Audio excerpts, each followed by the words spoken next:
Abra sua Bíblia comigo, por favor. O livro de Jó 42, capítulo 42.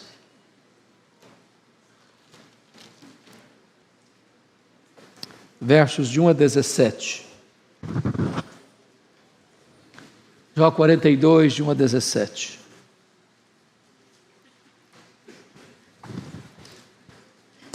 Está escrito assim: Então respondeu Jó ao Senhor: Bem sei que tudo podes, e nenhum dos teus planos pode ser frustrado.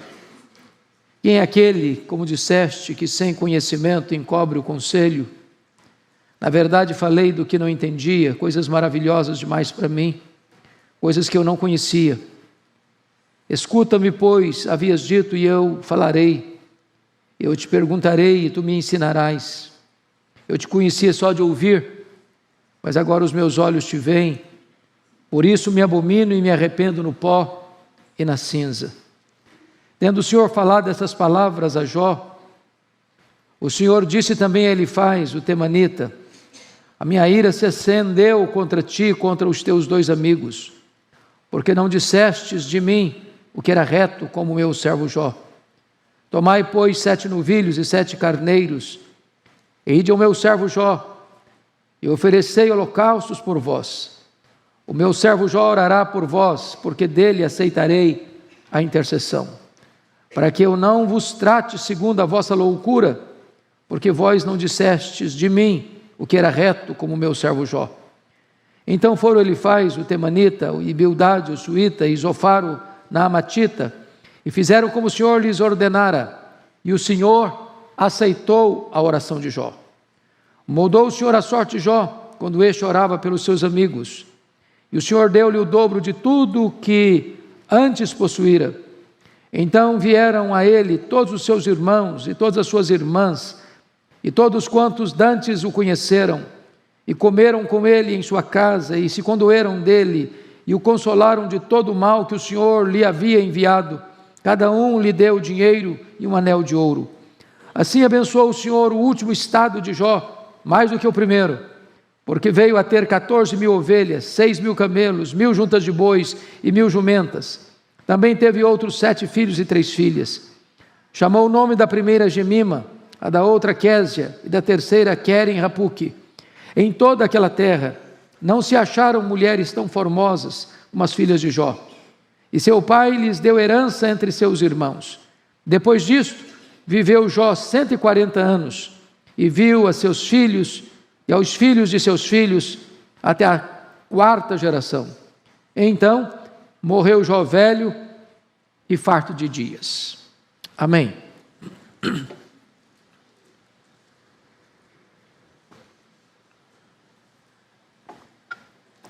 Eu quero conversar com vocês sobre o tema restauração sim, explicação nem sempre. Jó é uma figura emblemática na Bíblia.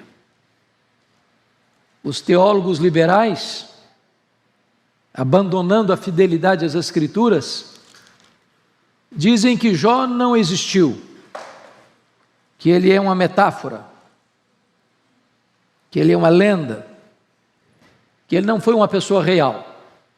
Discordamos frontalmente desta posição. Quem foi este homem? A Bíblia diz que Jó foi um homem rico, muito rico. Aliás, o mais rico da sua geração no Oriente. A Bíblia diz que Jó foi um homem crente. Ele era um homem temente a Deus, um homem que se desviava do mal, um homem íntegro, um homem reto. A Bíblia diz que Jó era um pai exemplar, que orava pelos seus filhos todos os dias, orava de madrugada, orava perseverantemente, preocupado com a vida espiritual dos filhos. A Bíblia diz que Jó era um homem generoso, ele era os olhos dos cegos, ele era a perna dos aleijados, ele ajudava as viúvas e os aflitos no seu tempo, refrigerando a alma deles e trazendo esperança para eles. A Bíblia diz, entretanto, que apesar de todos esses predicados, Jó foi um homem duramente provado, e provado por Deus. Diz a Escritura que Satanás um dia levanta uma suspeita acerca das motivações de Jó, dizendo para Deus que Jó só servia a Deus porque Deus o abençoava, porque Deus cercava a casa dele com a grande muralha de proteção, trazendo a ideia de que Jó era alguém que precisava ser subornado por Deus para adorar a Deus, e levantando até a suspeita de que ninguém serve a Deus senão por interesse. E Satanás acusou Jó de amar mais o dinheiro do que a Deus, de amar mais a família do que a Deus, de amar mais a si mesmo do que a Deus. Então, por providência divina e para testemunho da história, Deus permite que Jó seja golpeado por duras provas. Primeiro, ele perdeu os seus bens. Sendo o homem mais rico, decreta falência. Segundo, Jó tem a amarga experiência de ver todos os seus filhos mortos. 10 filhos, 7 filhos e 3 filhas, num único acidente. E talvez uma das providências mais duras de se viver na vida, um pai sepultando todos os seus filhos num único dia. Mas se não bastasse isso, Jó é golpeado por uma enfermidade mortal, feridas do alto da cabeça à planta dos pés. E esse homem, já falido, enlutado, agora precisa enfrentar uma amarga enfermidade. Ele vai ficando magro, magérrimo, caquético, de couro furado pelas costelas em ponta. Se não bastasse isso, a sua mulher ainda se insurge contra ele e contra Deus, dizendo: ainda conservas a tua integridade? Amaldiçoa o teu Deus e morre. Se não bastasse essa tempestade, um outro vendaval vem sobre ele, e os seus amigos que vieram para consolá-lo transformam-se em acusadores molestos, acusando-o de adultério, de ladruagem e de desonestidade. Nessa conjuntura tão dramática, diz a Bíblia, que Jó levanta aos céus 16 perguntas. Por quê? Por quê? Por quê? E as perguntas são profundamente pertinentes. Por que eu estou sofrendo? Por que a minha dor não cessa? Por que eu enterrei meus filhos? Por que eu não morri no ventre da minha mãe? Por que eu não morri ao nascer? Por que o Senhor não me mata de uma vez? Jó, no torvelinho da tempestade, no miolo da crise, no epicentro do problema, ergue aos céus 34 queixas contra Deus. Esse homem está no fundo do poço. Ele perdeu seus bens, ele perdeu sua saúde, ele enterrou seus filhos, ele foi abandonado pela esposa na maior e mais profunda crise da sua vida, e ele foi acusado pelos seus amigos. Mas diante de tantas perguntas e de tantas queixas, a única resposta que ele escutou foi o silêncio de Deus. E eu posso lhes garantir que o silêncio de Deus grita mais alto nos ouvidos da nossa alma que o ruído mais barulhento das circunstâncias mais adversas. Jó perdeu, diríamos nós, tudo exceto Deus. Perdeu tudo exceto a fé. E é nessa crise medonha que ele arranca do peito um brado de esperança e diz: mas uma coisa eu sei, é que o meu Redentor vive.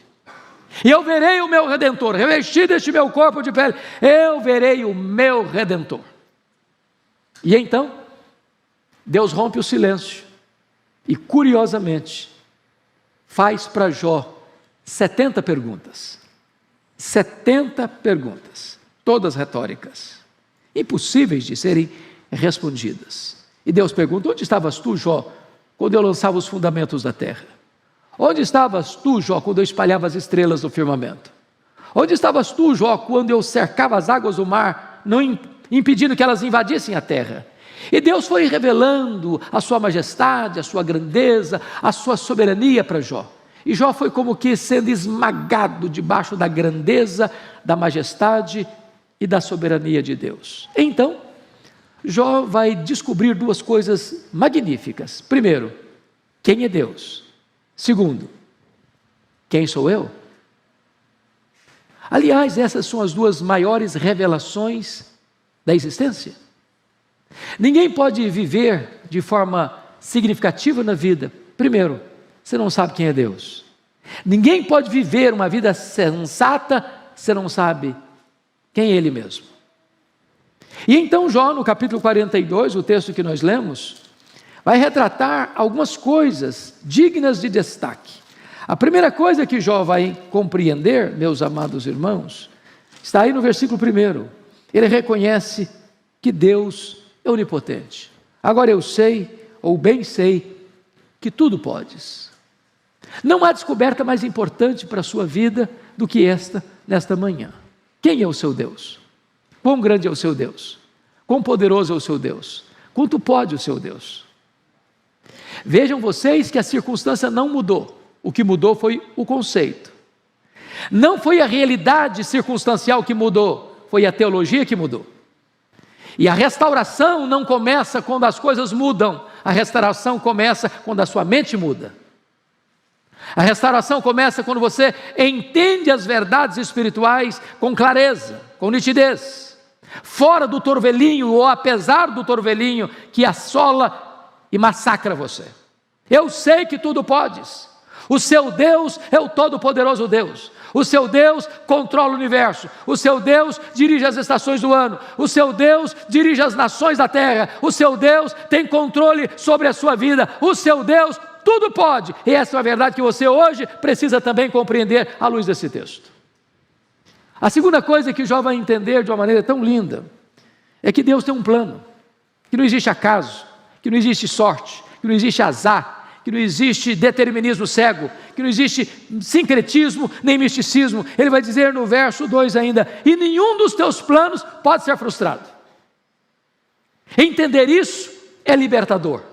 Entender isso traz restauração para a alma. Você saber que a sua vida não é uma lasca de lenha jogada no mar da vida e empurrada de um lado para o outro ao sabor das circunstâncias. A sua vida está nas mãos do Deus Todo-Poderoso e Ele está trabalhando por você e não contra você, para que todas as coisas cooperem para o seu bem. Mas ele vai descobrir algo maior ainda. Ele vai reconhecer agora quem é Ele. E a primeira coisa que ele descobre, que ele é extremamente limitado em seu conhecimento. Ele diz no verso 3, na verdade eu falei do que eu não entendia. Meus irmãos, está aqui para mim uma das coisas mais lindas.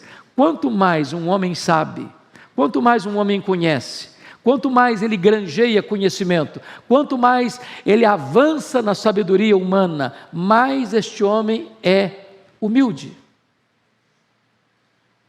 Só lata vazia faz barulho. Só restolho xoxo é que não se dobra. O que você sabe é quase nada diante do que você não sabe. O sábio é aquele que sabe que não sabe, porque o que você sabe é muito pouco em relação ao que você não sabe. Então, quando você chega diante de Deus, o Todo-Poderoso Deus, você não pode chegar de narizinho empinado. Você não pode chegar com soberba e altivez. Você precisa compreender que você é um ser limitado e profundamente limitado diante da majestade e da grandeza de Deus. Mas Jó descobriu mais. Ele descobriu, meus amados irmãos, não só isso, mas o seu limitado conhecimento do próprio Deus. Não só da vida, não só da realidade, não só da história, não só dos acontecimentos. Ele diz no verso 5, eu te conhecia só de ouvir, mas agora os meus olhos te veem. Então me permita uma pergunta nesta manhã.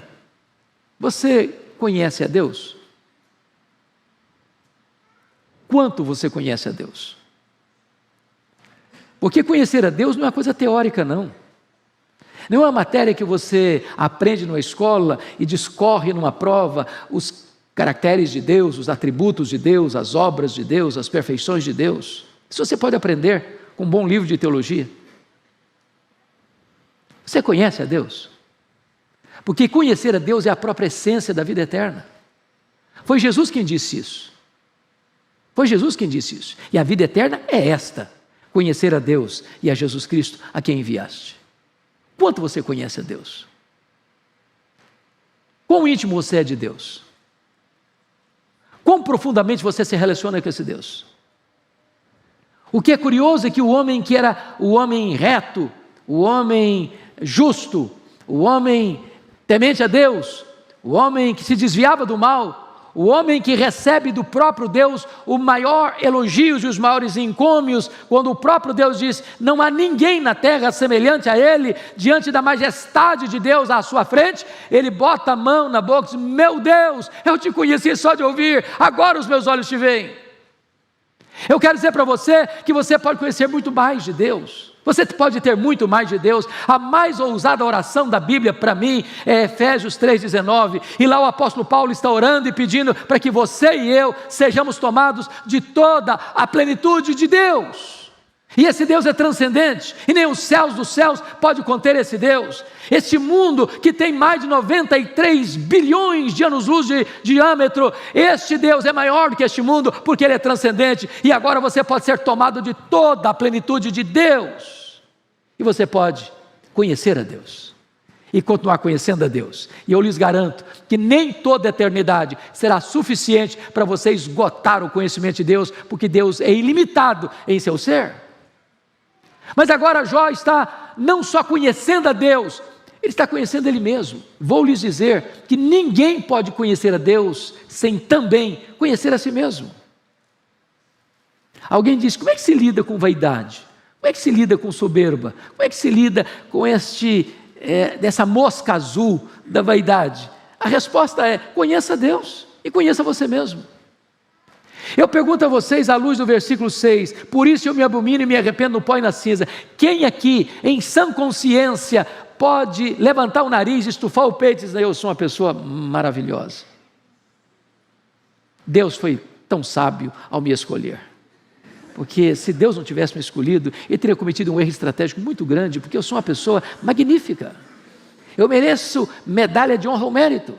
Eu mereço subir no alto pódio da fama e botar o pé na calçada da fama da cidade da Nova Jerusalém, porque eu sou uma pessoa magnífica. Essa foi a ilustração que o pastor Ival usou no primeiro sermão.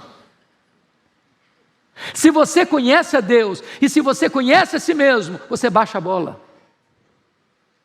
Se você conhece a Deus e você conhece a si mesmo, não tem espaço para arrogância no seu coração.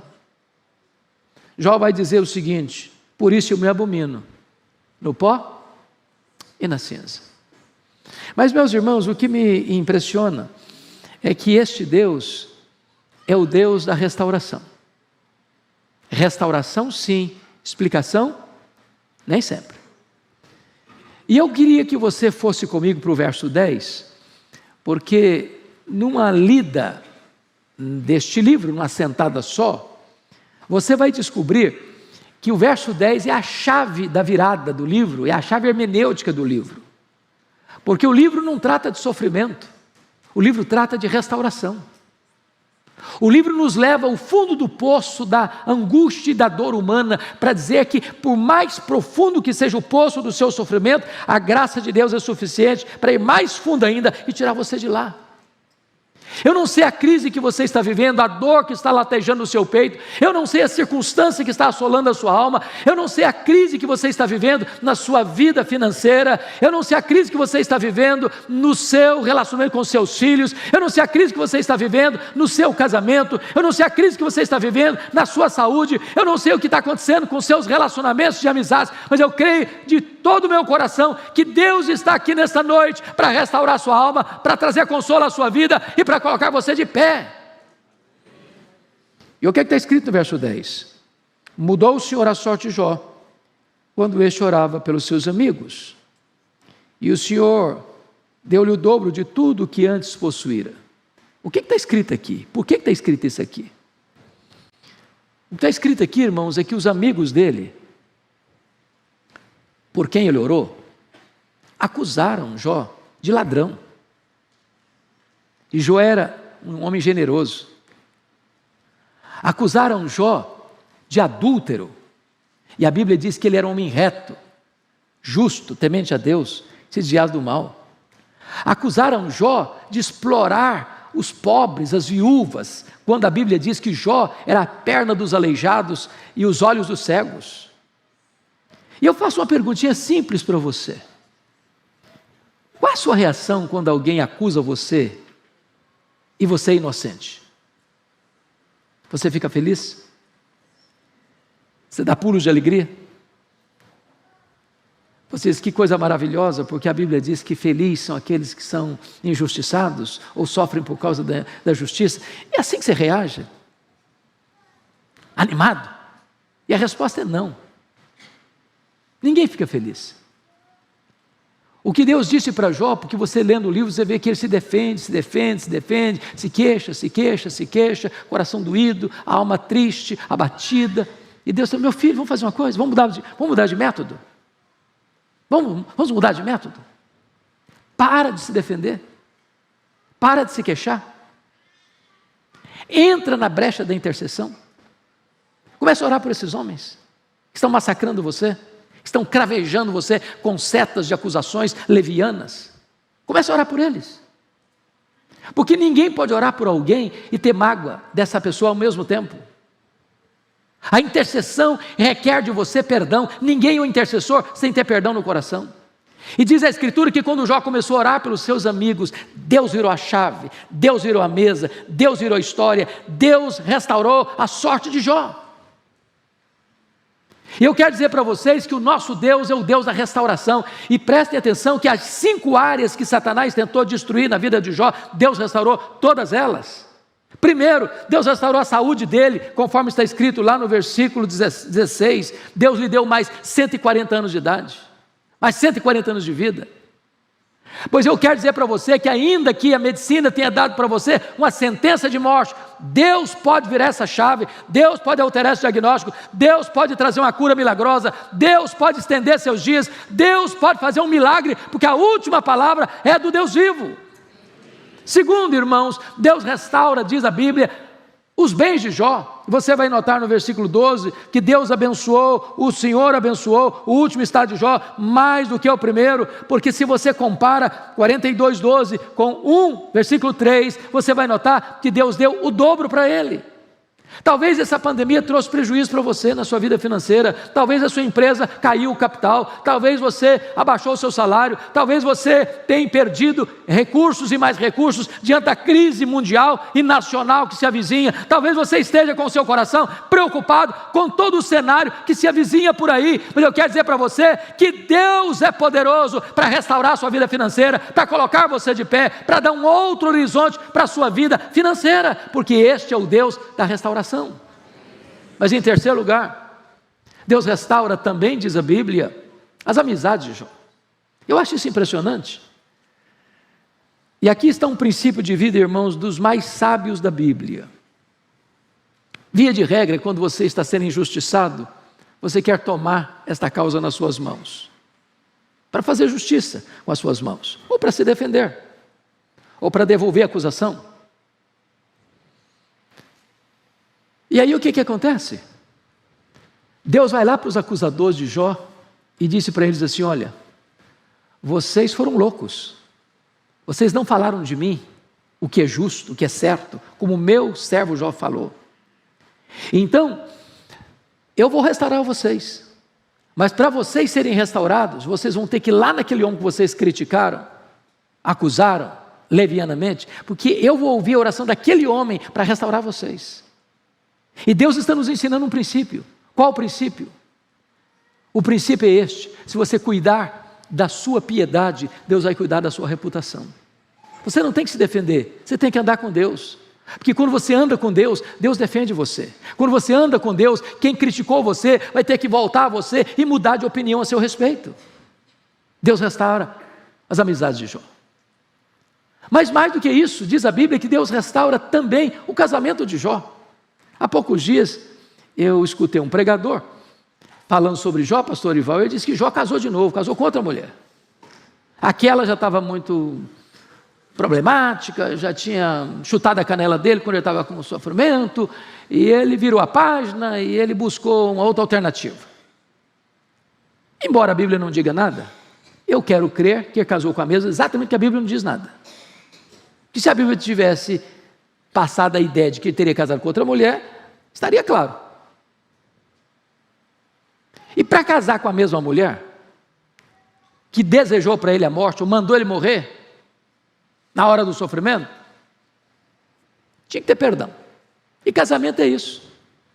Casamento não é uma relação 100% correta do começo ao fim. Casamento é uma relação de duas pessoas imperfeitas que precisam recomeçar todos os dias. Talvez você está magoado com o seu marido, ou talvez você está magoado com a sua mulher. Talvez você está pensando até que não tem jeito. Tem muitas pessoas que já jogaram a toalha. E eu quero encorajar você hoje, em nome de Jesus, a restaurar o seu casamento, a perdoar seu marido, a perdoar sua mulher, a recomeçar. Porque o melhor de Deus pode estar pela frente. Quando Jesus faz o milagre, o vinho novo é melhor que o vinho antigo. Deus pode mudar a sua história. Deus pode mudar a sua realidade. Eu nunca me esqueço, um dia eu chego aqui no pátio, eu não conheço, devia ser uma pessoa visitante. Preciso defender a nossa igreja, né, pastor?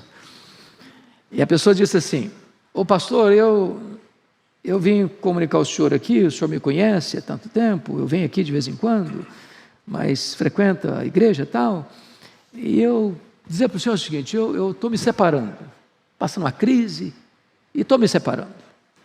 Falei: é mesmo, você está se separando? Falei: estou separando. Mas você vai divorciar? Falei: vou divorciar. E eu falei: minha filha, por que você vai divorciar? Ela respondeu assim para mim: secou. Se botar a legenda, secou. Falei: é mesmo, secou. É? Ué, mas se secou, tem esperança para você. Ela regalou os olhos, falou: como assim tem esperança? Ué, mas Deus fez a vara seca do Arão florescer. Ele faz o seu coração seco aí florescer também. Falou: o senhor perdeu o juízo, eu estou falando para o senhor que morreu. Morreu tudo aqui dentro. Falei: morreu? Ué, mas se morreu também tem esperança. Você não viu na Bíblia lá que Jesus ressuscita os mortos? Ele ressuscita o sentimento da morte no seu coração. Falou: o senhor ficou doido, o senhor endoideceu. Estou dizendo para o senhor que acabou, não tem mais nada, acabou tudo. Falei: acabou, filha. Então tem esperança? Você não leu na Bíblia lá que Deus chama a existência as coisas que não existem? Ele pode chamar a existência o que não tem mais nada aí. Vamos fazer o seguinte, nós vamos orar junto. Eu vou orar com você uma semana. Na próxima segunda você volta aqui. Conexão com Deus. E voltou. Pastor, acabou mesmo a vontade de divorciar. Deus está fazendo algo maravilhoso na minha vida. Eu quero dizer para você que com Deus tem recomeço, com Deus tem restauração. Não joga a toalha não, crê que Deus está nesse negócio e Ele pode restaurar o seu casamento. Mas Deus restaurou até os filhos. Ele tinha 10, passou até 10 de novo. Eu acho isso incrível. E eu queria muito aqui que você corrigisse uma frase que é muito usada no meio evangélico e nós não podemos usar essa frase. Morre o pai, morre a mãe, morre o irmão. Doloroso demais, às vezes morre um filho, morre uma filha. E a pessoa diz assim: perdi meu pai, perdi minha mãe, perdi meu filho, perdi meu irmão. Essa não é uma frase boa para um crente usar. Você perde algo ou alguém quando você não sabe onde está. Como aquele pai que depois de sepultar o seu filho, voltava do cemitério, um amigo veio lhe dar um abraço e disse: meus pêsames, fiquei sabendo que você perdeu o seu filho. Ele responde: não, eu não perdi meu filho. Eu sei onde meu filho está, eu sei com quem o meu filho está. Meu filho está com Jesus, meu filho está no céu. Eu não perdi meu filho. Jó não perdeu seus filhos. Jó tem agora 10 filhos no céu, agora ele tem 10 filhos na terra. Deus restaurou e restaurou completamente. Restauração, sim. Explicação, nem sempre. Sabe o que me impressiona no livro de Jó? É que você e eu sabemos o fim. Você e eu sabemos o enredo. Você e eu sabemos a trama. Você e eu sabemos todos os nós da história de Jó. Mas Jó não sabia. Deus restaurou Jó, mas Deus não explicou para Jó por que ele sofreu. Todos os personagens da história do livro de Jó, na saga de Jó, estão equivocados. O diabo está errado, porque pensou que Jó servia a Deus por interesse. A mulher de Jó estava errada, porque achou que Deus não era digno de ser adorado no sofrimento. Os amigos de Jó estavam errados, porque acharam que Jó estava sofrendo porque tinha cometido graves pecados contra Deus. Jó estava errado, porque achou que Deus o massacrava, Deus o afligia desesperadamente. Deus restaurou, mas Deus não explicou. Nem sempre, irmãos, nós teremos explicações.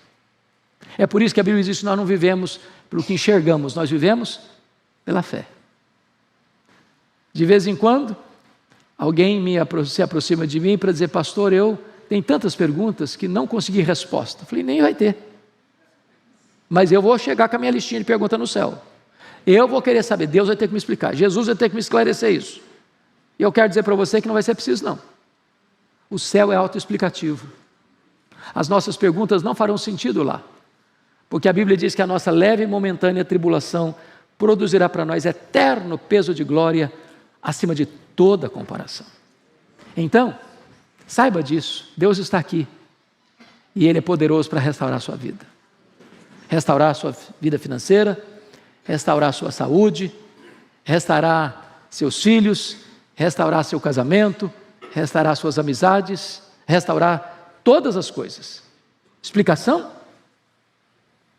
Nem sempre. Então, ao chegar no céu, você vai conhecer como você também é conhecido. Lá tudo é luz, lá tudo é claro, lá tudo está esclarecido, lá não tem qualquer sombra de dúvida ou confusão. É neste Deus que nós cremos, o Deus da nossa restauração. Vamos ficar em pé, queridos, e vamos orar.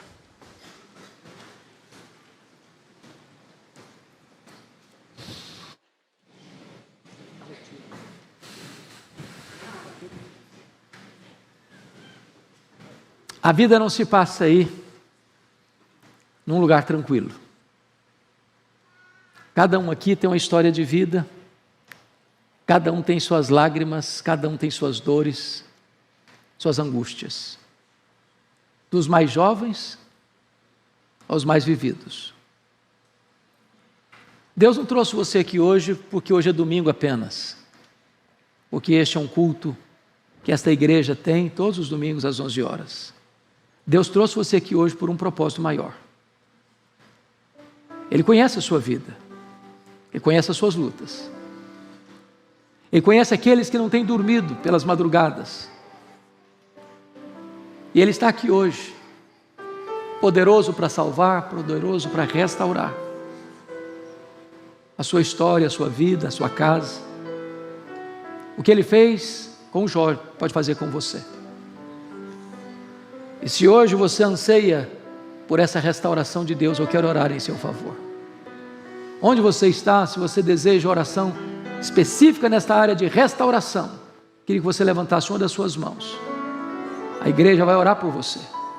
Deus está aqui neste lugar, poderoso para fazer esta grande obra na sua vida. Senhor Deus, nós te adoramos, porque Tu és o mesmo, ontem, hoje, para sempre serás o mesmo. Tu és o Deus de Jó, Tu és o Deus da Igreja Presbiteriana de Pinheiros, Tu és o Deus das famílias aqui reunidas e representadas, Tu és o Deus de todos aqueles que estão nos assistindo nos mais diversos lugares do Brasil e do mundo. Meu Deus, Tu sabes a luta, a dor, a angústia, o choro, a lágrima que atinge cada um de nós. Tu sabes aquelas áreas sensíveis que estão doídas, meu Deus, na nossa vida. E eu te peço agora, no poderoso nome de Jesus, venha ao encontro daquele que está aflito. Venha trazendo consolo, venha trazendo refrigério, venha trazendo paz, venha trazendo cura, venha trazendo restauração, Senhor, para que o teu povo possa também, como diz o Salmo 126, alegrar-se na tua presença pelos teus gloriosos feitos. Bendito é o teu nome, Senhor. Tu és o Deus da nossa restauração, e nós te adoramos, e nós te exaltamos, e nós tributamos a ti a honra, a glória e o louvor, agora e eternamente. Aleluia. Amém.